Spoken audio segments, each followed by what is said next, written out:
Rural está começando. Confira os destaques do programa de hoje, que está imperdível. Programa Progenética dá resultados em Itapajipe, no Triângulo Mineiro. Cidades do sul de Minas trabalham a melhoria das estradas depois das chuvas. E a receita é de coxinha de peixe.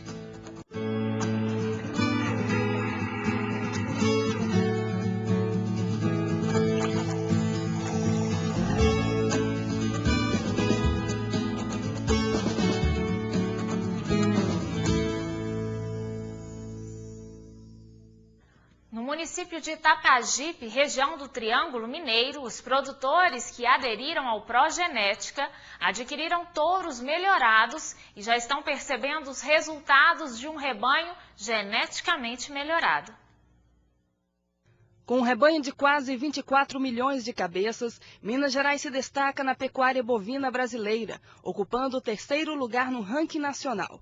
Na produção de leite, o estado ocupa tradicionalmente o primeiro lugar, com volume de cerca de 8,5 bilhões de litros por ano.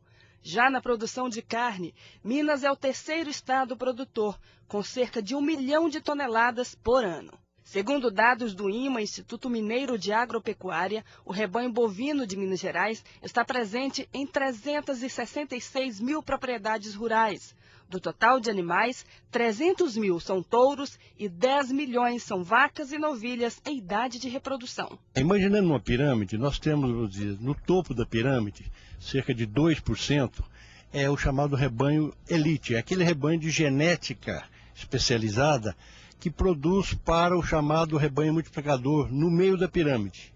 Também rebanho de elite. Esse rebanho de elite compõe cerca de 15%, que vai realmente produzir para a base da pirâmide, que é o rebanho comercial, de cerca de 85% do nosso rebanho.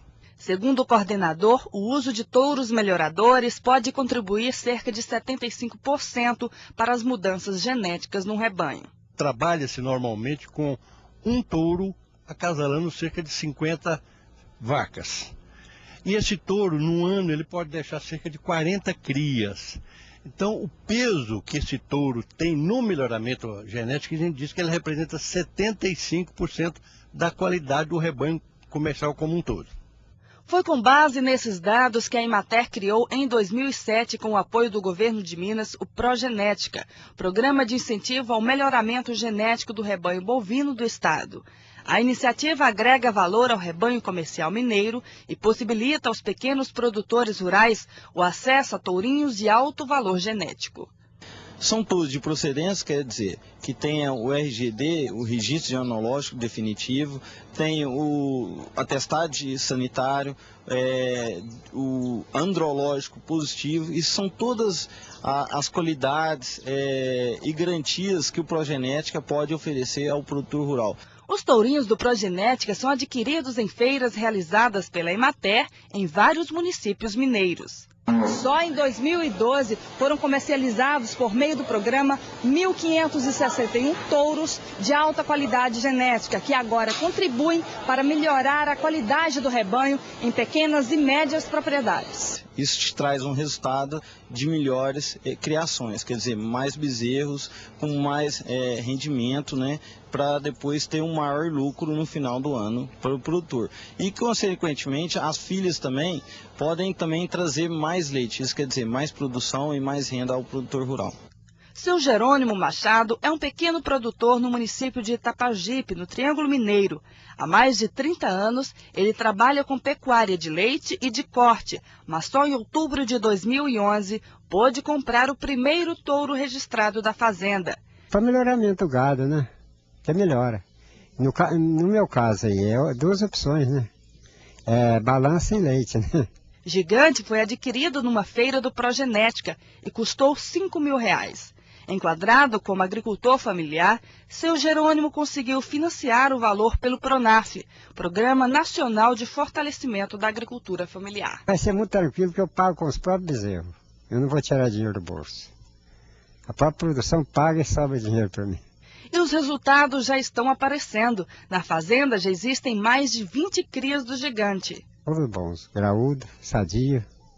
Em agosto de 2011, Silvio de Castro comprou numa feira do Progenética este touro Nelore com a idade de 2 anos e meio. O objetivo? Melhorar a qualidade do rebanho. Se for vender um garrote aí, só de falar que é filho de uma vaca, uma vacada leiteira com boi registrado, o preço também é diferenciado. Na fazenda, as fêmeas são para a produção de leite e os machos vão para abate. Aí futuramente, provavelmente não vai vender.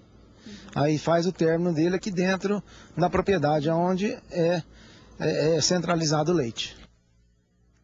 Representantes dos 27 estados brasileiros participaram da Assembleia da Associação Brasileira das Entidades Estaduais de Assistência Técnica e Extensão Rural, ASBRAER, realizada em Recife na última semana. Dentre os temas discutidos no encontro, estratégias para a implantação do PAC da Extensão Rural Brasileira, o Plano Safra 2013-2014 e a criação da nova Empresa Nacional de ATER. Durante a Assembleia também foi eleita a nova diretoria da ASBRAER para o biênio 2013-2014. O presidente do Instituto Agronômico de Pernambuco, Júlio Zoé de Brito, foi reeleito presidente da ASBRAER.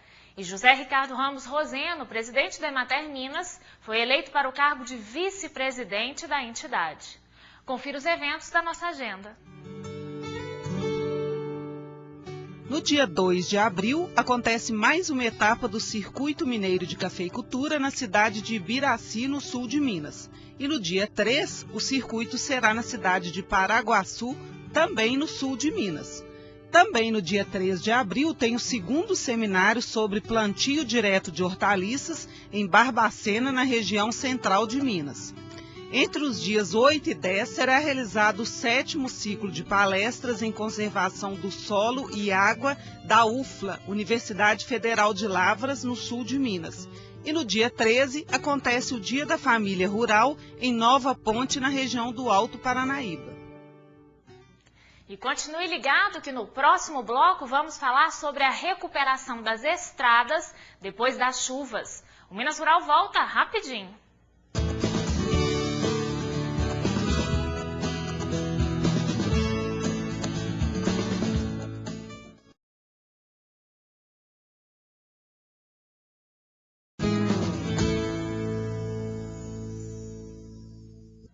Em algumas regiões de Minas, as chuvas de março têm sido um alívio para a longa estiagem. Porém, as fortes pancadas ou mesmo os dias seguidos de chuva sem trégua também causam problemas. Uma das consequências negativas das chuvas são os estragos causados nas estradas rurais, que muitas vezes ficam até interditadas, complicando a vida das famílias. A Emater tem ajudado municípios como Piranguinho, Brasópolis e Monsenhor Paulo a recuperarem as estradas depois das chuvas. Confira na matéria. O projeto de adequação das estradas rurais começa com uma reunião com produtores, funcionários da prefeitura e pessoas da comunidade. Nesta aqui, em Piranguinho, o coordenador estadual da Emater MG explica as etapas do projeto, que ensina a fazer corretamente a recuperação e a manutenção das estradas rurais. E a partir daí, dessa capacitação de conservação de estradas, trabalhar com conservas, com operadores, com a Secretaria de Obras e principalmente com os prefeitos para melhorar as condições das estradas aqui na região. A expectativa é grande. Pelos 130 quilômetros de estradas rurais de Piranguinho, passa a produção de leite, café, gado, peixe e milho.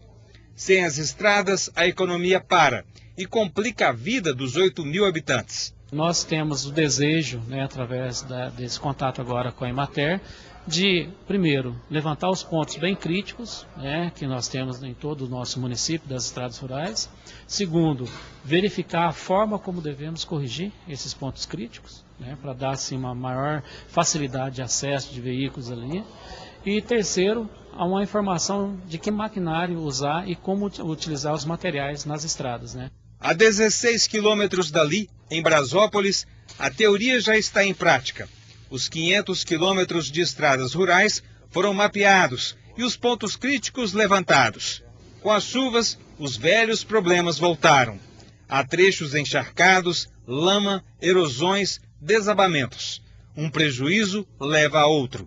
Essa terra desce, estraga a cerca do proprietário, o gado sai na estrada, está acontecendo tudo isso aqui. 70% da economia de Brasópolis vem da produção de banana, mandioca, café, leite e gado. A situação das estradas prejudica os negócios dos 14 mil habitantes. Não tem estrada, chove, é produtor rural, não tem leiteiro, o leiteiro não anda. O leite fica na beira de estrada, perde porque o leiteiro não vem. Aí põe trator, o carro baixo não anda. Você vai arrastar o caminhão, depois não passa mais ninguém. A estrada está péssima. O município também tem problemas com a bacia hidrográfica. Alguns rios sofrem com o assoreamento e 25 pontes foram destruídas. No distrito de Estação Dias, a Quetinha foi levada pela correnteza. A tubulação de água rompeu e a população ficou isolada. A travessia é um risco para os moradores. Tá difícil passar aqui? Para mim tá. Porque eu posso tropicar, às vezes a gente escurece. E 79 anos não é brincadeira, né? Eu passo cedo e de tarde aí. O prefeito espera que a ajuda da Emater MG evite a repetição de erros do passado. A grande importância é a gente saber atuar de forma correta, né? Usar as técnicas realmente aí corretas para fazer a recuperação dessas estradas. Às vezes nós temos o costume aí de sempre fazer alguns investimentos na estrada e às vezes você faz de forma incorreta, você acaba perdendo todo esse trabalho, recurso que é jogado fora. 150 quilômetros ao norte e chegamos em Monsenhor Paulo. Aqui, o projeto de adequação das estradas rurais é pioneiro no estado e a comunidade rural participa. O bom exemplo vem da associação dos 30 produtores de café da região. Paulo e os produtores aqui da comunidade dos Olhos fizeram um levantamento sobre os pontos críticos das estradas da região. Isso já tem uns 15 dias. E que conclusão que vocês chegaram, Paulo?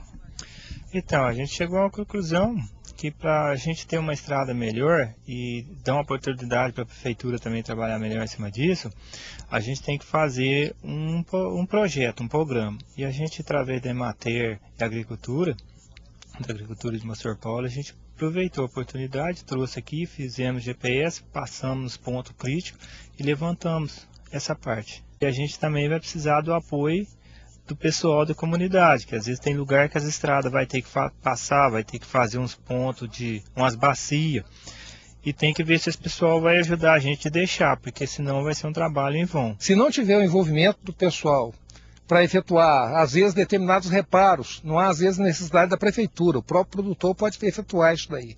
E reparos simples fazem a diferença no final. No nosso caso aqui, você tem um envolvimento total de toda a comunidade. Não só produtores, mas também as escolas. Esses assuntos são tratados também dentro da escola, mostrando que esse é um aspecto fundamental na parte ambiental. O assunto é discutido com a prefeitura e o trabalho de recuperação é desenvolvido. Nem todas as administrações têm os equipamentos necessários, mas recebem da Emater MG a orientação correta de qual máquina comprar e como formatar os custos com a manutenção das estradas. Um dos grandes problemas é a colocação de cascalho. Quando o trabalho é bem feito, resiste ao tempo e às chuvas e serve bem ao município. É o caso dessa estrada. Recuperada há 4 anos, deixou de ser um problema. Nós observamos ali que um dos objetivos, que era manter o tráfego durante todo o ano, foi atingido. A gente observa que foi inclinado o leito da estrada para um lado só, forçando o escoamento da água para o lado de baixo. Isso permite que o produtor trafegue aí durante todo o ano. Um trabalho feito há 4 anos atrás.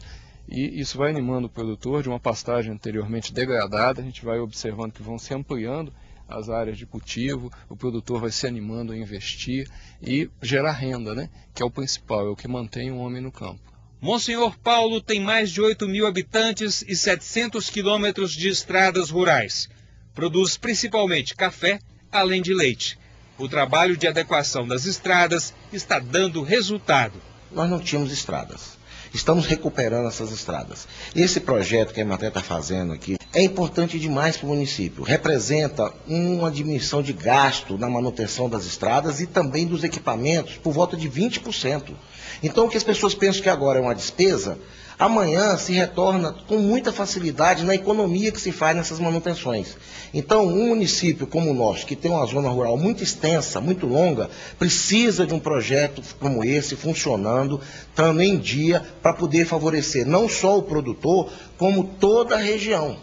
Vamos conhecer agora os principais problemas encontrados nas estradas rurais. Erosão. Essa erosão ela é em função da compactação excessiva do solo na área de pastagem. A água não tem condição de infiltração, a precipitação pesada, essa água escorre inteiramente, porque não há práticas aí de conservação de solo e água na pastagem. Terraplanagem errada. Um problema muito comum nas estradas rurais é este aqui. Olhando assim a gente vê, parece que está tudo certo, a estrada está até plana. Mas por que está errada, Leonel?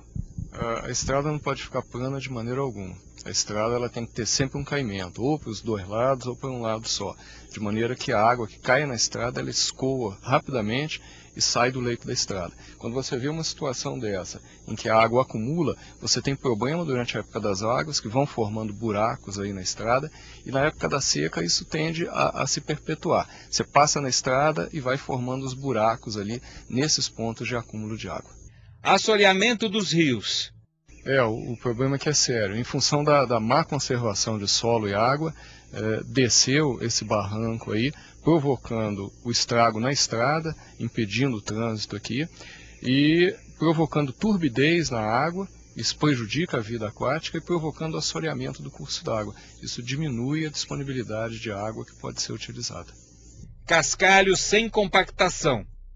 Essa aqui é uma tirada d'água que foi feita. Vocês podem observar que o leito da estrada ele permanece seco, para justamente forçar a saída d'água, mas ela rapidamente é fechada, porque esse material de pedra, de cascalho, que deveria estar na área inclinada, ele não foi fixado, ele não foi batido, não foi misturado, e com a chuva ele foi trazido todo aqui para a baixada, foi despejado na várzea, e esse material vai contribuindo para o assoreamento dos cursos d'água. Solo e água, um problema ambiental. Nós precisamos fazer um trabalho em toda a subbacia hidrográfica. Então é um trabalho de conservação de solo e água. Mas para que o produtor venha a fazer essa conservação, é preciso que ele tenha renda. Então é fundamental que a propriedade seja adequada socioeconômica e ambientalmente. Para que justamente em função das mudanças climáticas, que já se mostram, chuvas cada vez mais intensas, num curto intervalo de tempo, conforme nós vimos aqui, levando as pontes embora, se essa água não infiltrar no solo, não penetrar e depois for escoando lentamente para o aquífero freático, alimentando os cursos d'água, nós vamos ter o agravamento do problema. No próximo bloco tem uma receita para aproveitar o peixe muito consumido na Sexta-feira da Paixão. Não perca, é já já!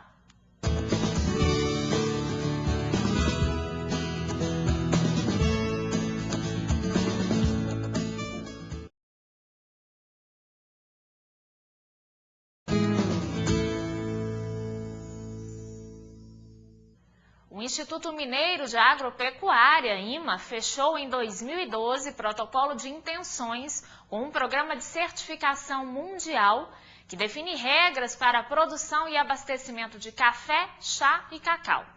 Os produtores que aderirem a este sistema terão seu produto mais valorizado e reconhecido no mercado interno e externo.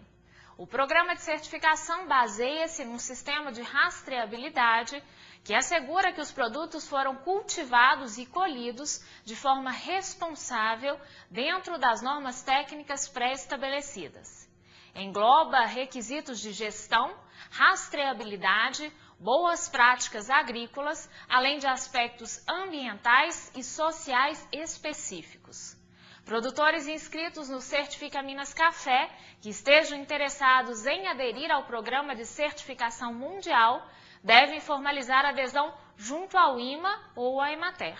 Confira a dica técnica da semana.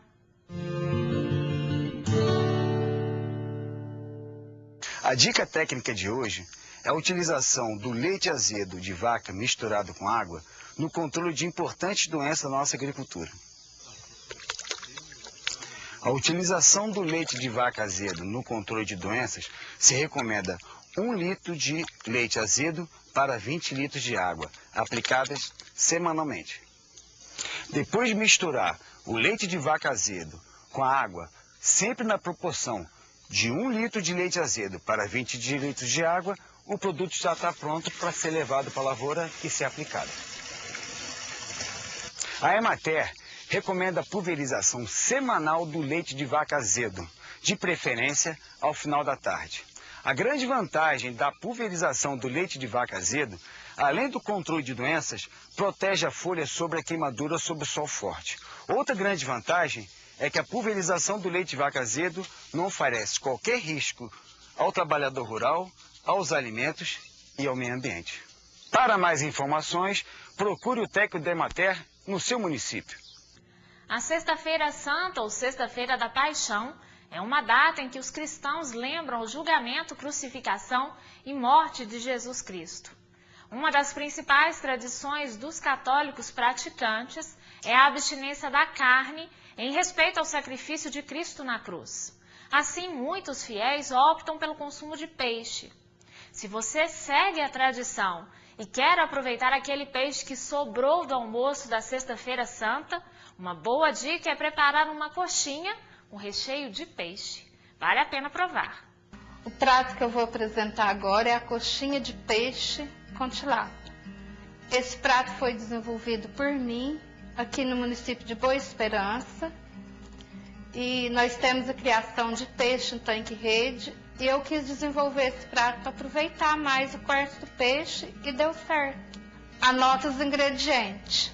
Meio quilo de farinha de trigo, 500 ml de mandioca cozida e amassada, 500 ml de água, 90 ml de óleo, 1 cubo de caldo de galinha, 1 colher de sal. Para o recheio, 500 gramas de peixe, 1 colher de óleo para refogar, tempero para peixe, água para ferventar o peixe, cebolinha a gosto e sal a gosto, óleo para fritar as coxinhas, farinha de mandioca para empanar as coxinhas. Primeira coisa que vamos fazer agora é colocar a água para ferventar o peixe.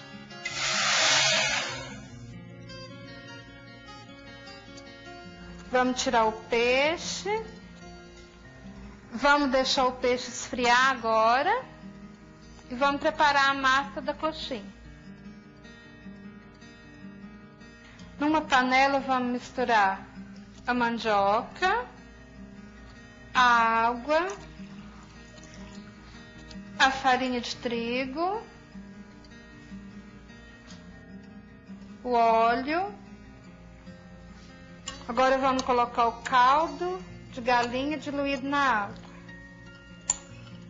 Agora vamos colocar o sal, que é 1 colher rasa. Agora vamos misturar bem os ingredientes, levar o fogo até desgrudar da panela. Tem que mexer sempre para não grudar. Está começando a desgrudar da panela. Agora mesmo ela vai rodar e ela já está pronta.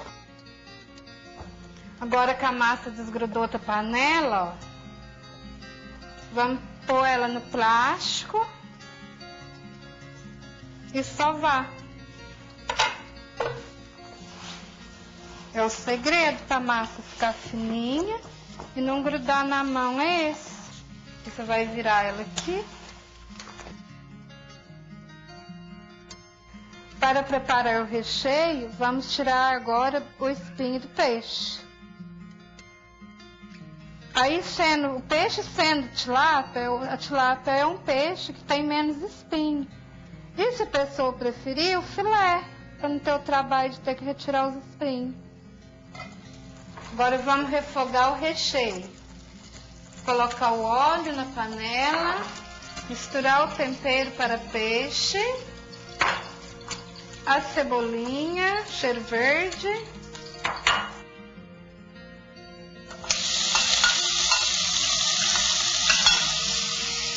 sal. Dá uma refogadinha.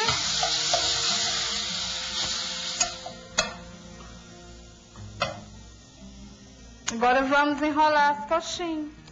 Vamos untar a mão. Agora vamos enrolar as coxinhas.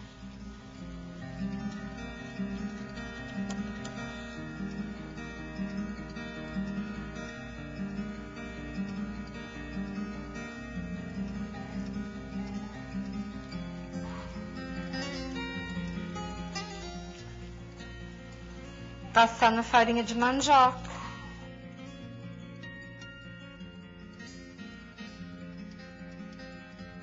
Para fritar, a quantidade de óleo é que dá para cobrir as coxinhas.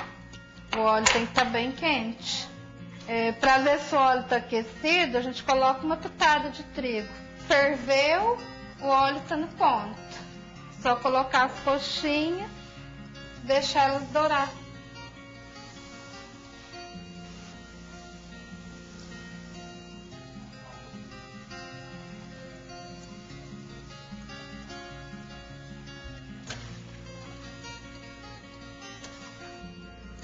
A coxinha está pronta, rende 50 unidades. Espero que vocês gostem. Bom apetite!